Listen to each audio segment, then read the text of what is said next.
What's up, guys? Welcome back. Today I'm going to be doing a review of UFC 297, which is taking place in Toronto, Canada, which is why you'll be seeing a lot of the Canadian fighters on this card. I will be going from the bottom of the card all the way, ending it with the main event. But I will not be going through every single fight because I am providing my predictions as to how I think it's going to go. So there are a few fights on here where, could go either way, and I don't really want to discuss those. So first fight I want to talk about is Julian Robertson versus Polyana Viana. I believe that one will be a bit of a slow fight. I think Polyana Viana will take it via decision. That's some good underdog value. Current odds are looking at plus 120. You can parlay that with the over. I don't know what site you guys use, but every site is different, of course. That could be a good parlay. Polyana Viana via decision or via over 2.5 currently. Next fight, Charles Jourdain versus Sean Woodson. Charles Jourdain is actually one of the Canadian fighters that I'm fond of. He's got very good striking. Doesn't seem to have trouble with grapplers like a lot of strikers do. He did have a dominant win over I think it was Con Gracie recently.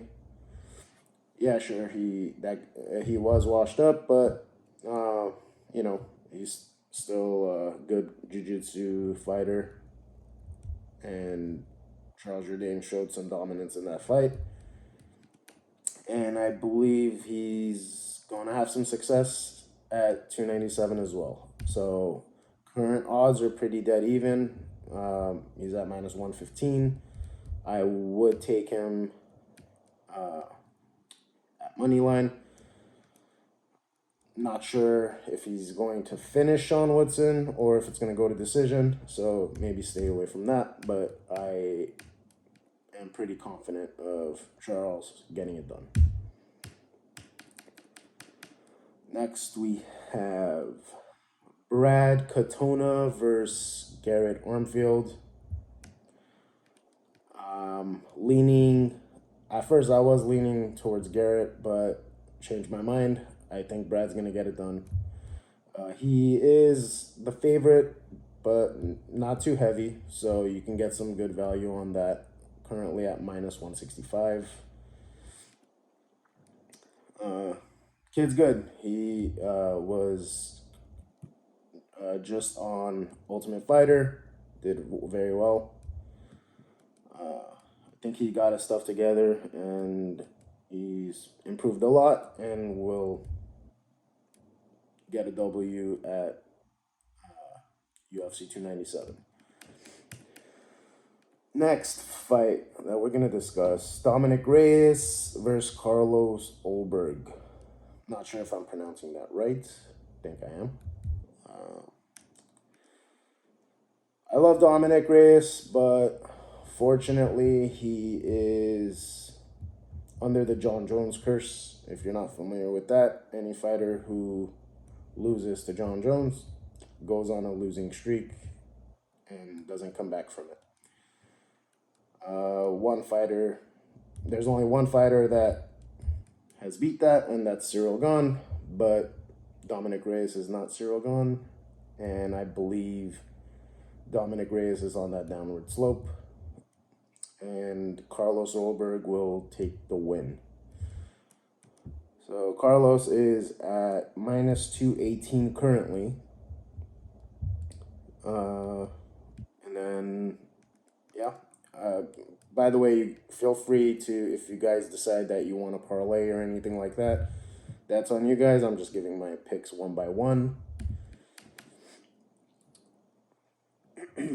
We're gonna go on to the next fight: Arnold Allen versus Movsar of Evloev. That's another one I always have trouble pronouncing.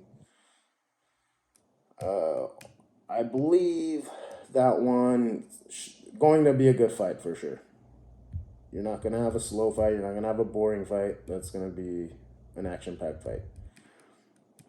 That's at featherweight. This was a tough one because I love the way Movsar fights, but gotta lean towards Arnold Allen on this one. It's tough, I know, but it is what it is. Plus 140, taking Arnold Allen. It could be a finish. It'll most likely be a finish. But I don't know. I would just take a money line, play it safe. Next, we got Neil Magny versus Mike Mallet. This one. Sorry, Neil. But going towards Mike Mallet on this. Nothing against Neil Magny. Love the guy. Awesome dude. Also a good fighter. But I think Mike's going to have the edge on this one. Likely decision. I don't see Neil Magny getting finished. Especially in a 3-round fight. Yeah, I would. That one, you could parlay Mike Mallet at minus 250 with the over. Next, we have Raquel Pennington versus Mayra Bueno Silva. That is also going to not make the distance, I think. I think Mayra will finish Raquel Pennington somewhere in the 3rd round. Probably via submission. We've seen her jiu-jitsu game, pretty good. Has some arm bars on her record. I think she has a knee bar on there as well. Yeah, pretty good submission artist. Nothing bad to say about Raquel, but I think she's kind of not kind of, but she's very well past her prime, and I think Mayra's gonna get the better of her. And then last fight on the card, which is the main event: Sean Strickland versus Dricus.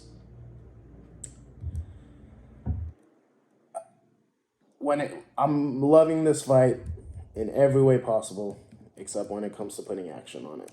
So typically, I would say, Dricus has a grappling advantage, of course, but lately we've been seeing that strikers have been able to overcome wrestlers and been able to find defense strategies to stop them from getting the takedown. So I'm not feeling comfortable on putting action on Dricus because I believe Sean Strickland might have some defense, maybe not. Maybe take the draw option. Who knows? They'll pay you some good money on that one. Take the draw option. I don't know. Don't actually take the draw option. I don't know. I was just joking about that. But that's going to be a good one. And I don't see a quick knockout. So current over-under is 3.5, which is likely to change. It's might go to 2.5, might go to 4.5 later. I don't know. Current is 3.5. I feel confident about the over on that fight. Because if there is a finish, I don't think it's going to happen before that mark. If you like playing slot machines, put $25 on the draw. Who knows? It's going to be a good fight, though, for sure. That's all we have for today. Thank you for joining the video. You guys enjoy your day.